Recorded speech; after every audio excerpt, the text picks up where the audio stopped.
BBC Urdu کے programme سیربین میں خوش آمدید. ہمارے لندن اسٹوڈیو سے میں ہوں عالیہ نازکی. شام میں شدت پسند تنظیم دولت اسلامیہ کے پسپا ہونے کے ساتھ ہی ہزاروں غیر ملکی جنگجو یورپ جانے کی تگدوں میں مصروف. BBC کی خصوصی رپورٹ.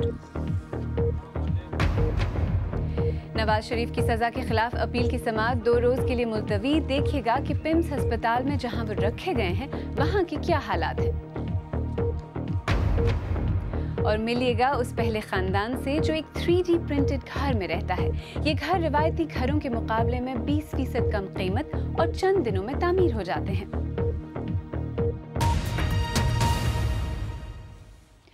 ترکی کے راستے شام کا رخ کرنے والے غیر ملکی جنگجوؤں کی تعداد 50,000 کے لگ بھگ بتائی جاتی ہے. ان جنگجوؤں نے خود کو دولت اسلامیہ کہنے والی شدت پسند تنظیم میں شمولیت اور لڑائی کے لیے شام کا رخ کیا تھا. IS کی شکست کے بعد بہت سے جنگجو اب بھی مفرور ہیں اور ان کے بارے میں حکام کو شدید تشویش ہے کہ ان میں سے کئی یورپ واپس آ سکتے ہیں. BBC کے مشرق وسطیٰ کے نامہ نگار کوئنٹن سمرول کی رپورٹ پیش کر رہے ہیں غزنفر حیدر. شام خفیہ راستوں اور مورچوں سے بھرا ہوا ملک ہے. فری سیرین آرمی کے یہ جنگجو دولت اسلامیہ کی شدت پسندوں کی طاق میں ہیں. دولت اسلامیہ کے جنگجو شام سے اپنا انخلا تیزی سے مکمل کر رہے ہیں. شام بھر میں ان کو ڈھونڈنے کے لیے جگہ جگہ ناکے ہیں، لیکن شدت پسندوں کو ڈھونڈنے کا کام اتنا آسان نہیں. ان کی تصاویر لینے اور آواز ریکارڈ کرنے کے بعد ہم مقامی لوگوں کو یہ بھیجتے ہیں. اگر وہ کہتے ہیں کہ یہ شدت پسند نہیں تو ہم انہیں چھوڑ دیتے ہیں. یہاں غیر ملکیوں کو شک کی نگاہ سے دیکھا جاتا ہے. اس لڑکی کی عمر 13 سال ہے اور یہ اپنے گھر سے کوسوں دور ہے.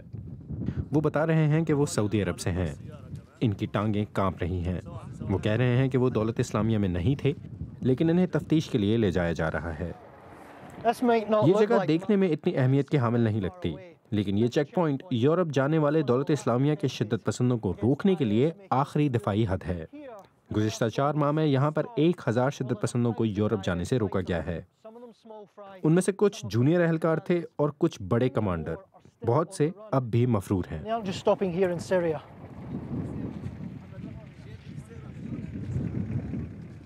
ہم شام سے بھاگ جانے والے دولت اسلامیہ کے شدت پسندوں کا کئی ماہ سے تعاقب کر رہے ہیں. ہزاروں کی تعداد میں جنگجو فرار ہو گئے ہیں، لیکن کچھ اب بھی ترکی میں ہیں. استنبول میں رات کا 1 بج رہا ہے اور انسداد دہشت گردی فورس کے لوگ IS کے ٹھکانوں کی تلاش میں ہیں.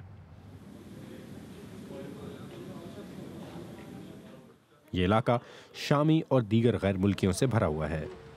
ترکی پر الزام عائد کیا جاتا ہے کہ شام میں آنے والے IS کے لوگوں کو انہوں نے شام آنے دیا. تاہم ترکی کا کہنا ہے کہ صورتحال اب الٹ ہے. اس گھر پر چھاپا مارنے والی سوات ٹیم کو ڈر ہے کہ ملزم کے پاس اسلحے یا خودکش جیکٹ نہ ہو. اس عمارت میں بچے اور خواتین بھی ہیں.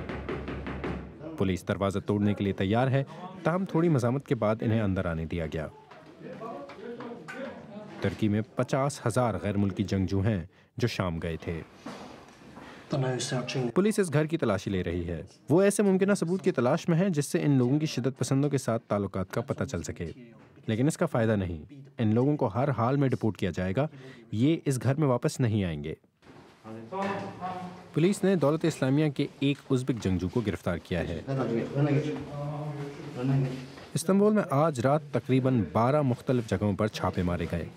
اس طرح کی کارروائیوں میں 1/4 سے کم ملزم بھاگنے میں کامیاب ہو جاتے ہیں.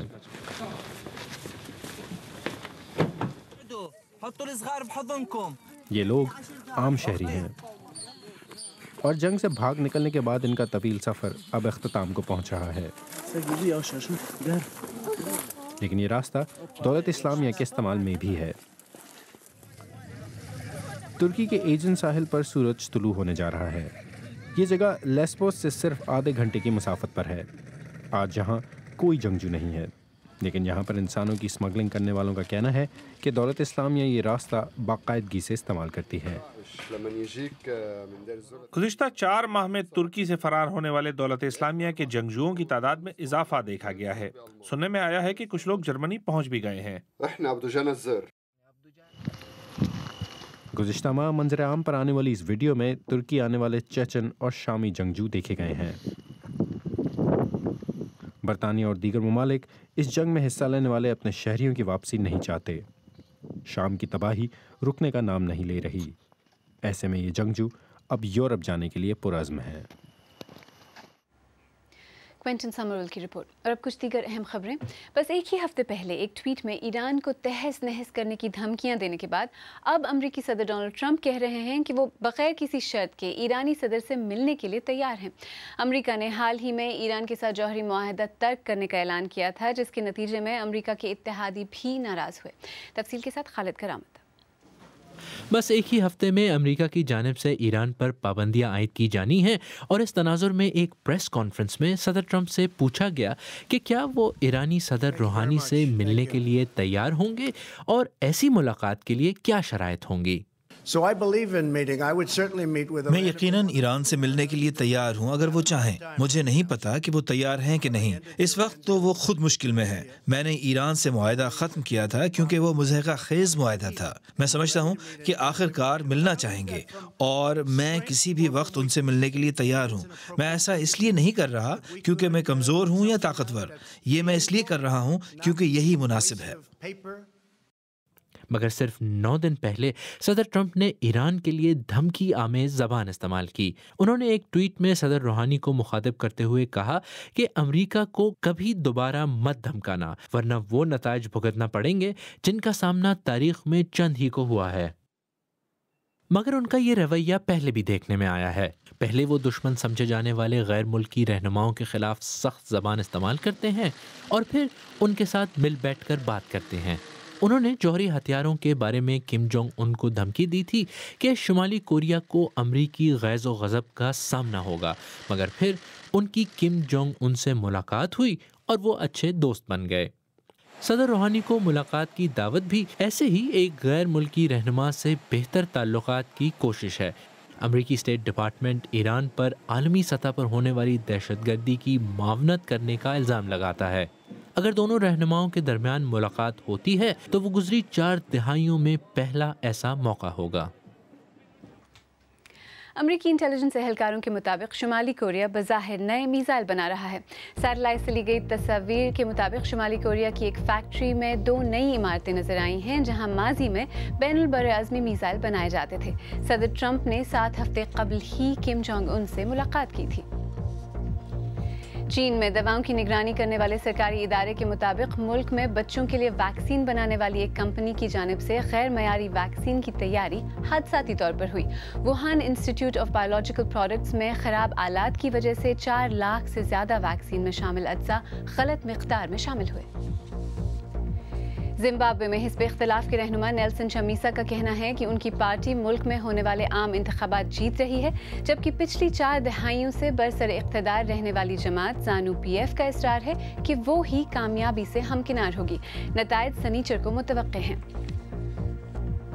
اور ایک تازہ تحقیق کے مطابق 1980 سے لے کر اب تک کنگ پینگوئنز کی سب سے بڑی کالونی کی آبادی میں 90% کمی آئی ہے۔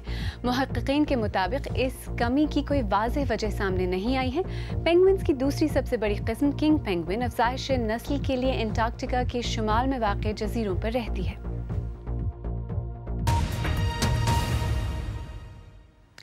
اسلام آباد ہائی کورٹ نے آج سابق وزیر اعظم نواز شریف، ان کی بیٹی مریم نواز اور داماد کیپٹن صفدر کی احتساب عدالت سے ملنے والی سزا کے خلاف اپیل کی سماعت 2 روز کے لیے ملتوی کر دی ہے۔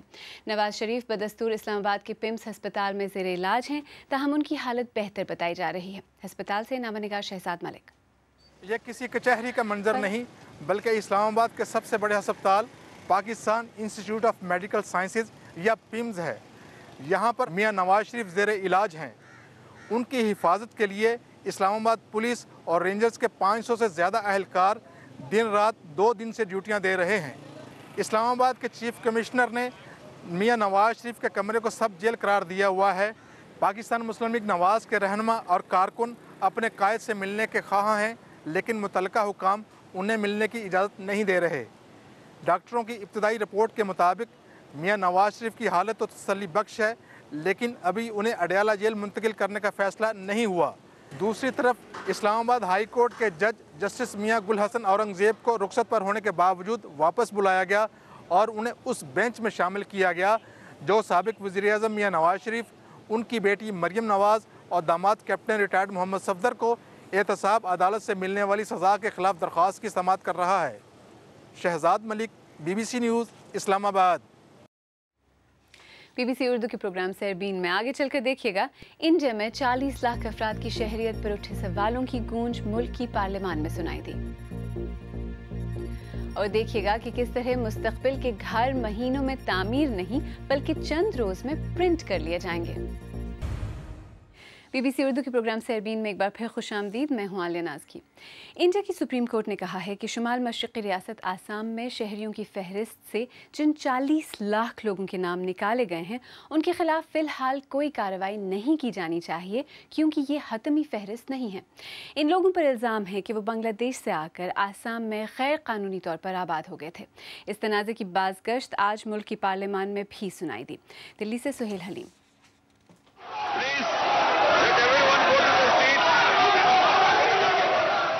آسام میں تو چاروں طرف خاموشی ہے، لیکن اس بڑھتے ہوئے تنازع کی گونج پارلیمنٹ کے دونوں ایوانوں میں سنائی دے رہی ہے۔ 40 حکومت کا دعویٰ ہے کہ اس نے وہ کر دکھایا ہے جو کانگریس کی سابقہ حکومتیں نہیں کر سکیں۔ کانگریس پارٹی کے پردھان منتری نے لیا ہوا اس کو عمل کرنے کی ہمت نہیں تھی، ہم میں ہمت ہے، اس لیے ہمیں کرنے کے لیے نکلے۔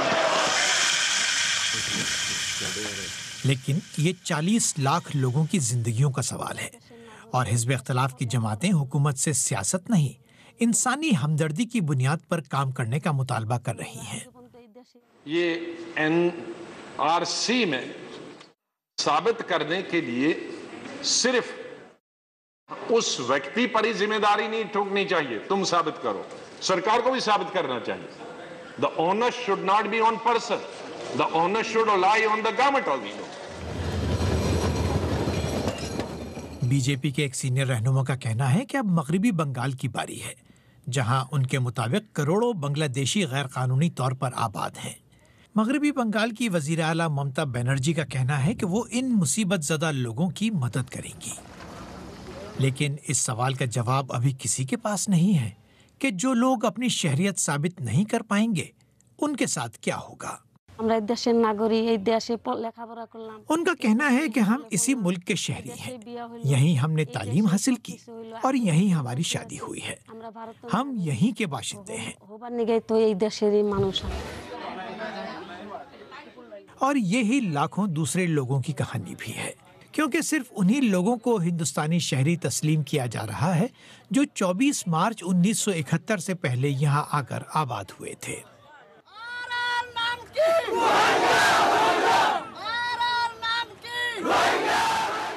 حکومت روہنگیا پناہ گزینوں کو بھی برما واپس بھیجنے کی تیاری کر رہی ہے، لیکن ان کی تعداد صرف 40,000 ہے۔ آسام میں 40 لاکھ لوگوں کو نہیں معلوم کہ ان کے ساتھ کیا ہونے والا ہے۔ سہیل حلیم، BBC نیوز، دلی۔ آئیے اب دیکھتے ہیں کہ ہماری ویب سائٹ bbcurdu.com پر قارئین کن خبروں کو سب سے زیادہ پڑھ رہے ہیں۔ جہانگیر ترین دی ٹرانسپورٹر تحریک انصاف کے رہنما سوشل میڈیا پر، امریکہ کا IMF کو انتباہ، پاکستان بیل آؤٹ کا کوئی جواز نہیں، اور وسعت اللہ خان کا کالم پاکستان چین کا اسرائیل ہے۔ ان سب موضوعات میں کافی دلچسپی ہے۔ فرانس میں دنیا کے پہلے 3 ڈائمینشنل یا 3D ٹیکنالوجی کے ذریعے پرنٹ کیے گئے گھر میں اب نور الدین رمضانی کا خاندان رہائش کے لیے منتقل ہو رہا ہے۔ نانٹ نامی شہر میں یہ گھر چند دنوں میں مکمل ہوا۔ اس گھر کو سوشل ہاؤسنگ کے ادارے نے تعمیر کیا ہے، اور اس ادارے نے ایسے مزید گھر پرنٹ کرنے کا فیصلہ کیا ہے۔ کئی لوگوں کا کہنا ہے کہ 3D ٹیکنالوجی کے ذریعے شہروں میں گھروں کی کمی کا مسئلہ حل ہو سکے گا۔ BBC کی رپورٹ پیش کر رہے ہیں ثقلین امام۔ یہ دنیا کا پہلا خاندان ہے جو ایک 3D ٹیکنالوجی سے پرنٹ ہونے والے گھر میں رہنے کا اعزاز حاصل کرے گا۔ یہ شروع کی ایک شکل ہے، اور یہ باغ ہے جس میں 100 سال پرانے درختوں کو محفوظ رکھا گیا ہے۔ یہ ہماری خوش قسمتی ہے کہ ہم ایسے گھر کے پہلے رہائشی بن رہے ہیں۔ یہ رہائشی گھروں کے بڑے منصوبوں کا پہلا نمونہ ہے، جس کا مقصد تعمیر کے وقت کو کم کرنا، ماحولیاتی آلودگی سے بچنا اور سب سے بڑھ کر قیمت کو کم کرنا ہے۔ اس گھر کی قیمت $2,34,000 ہے۔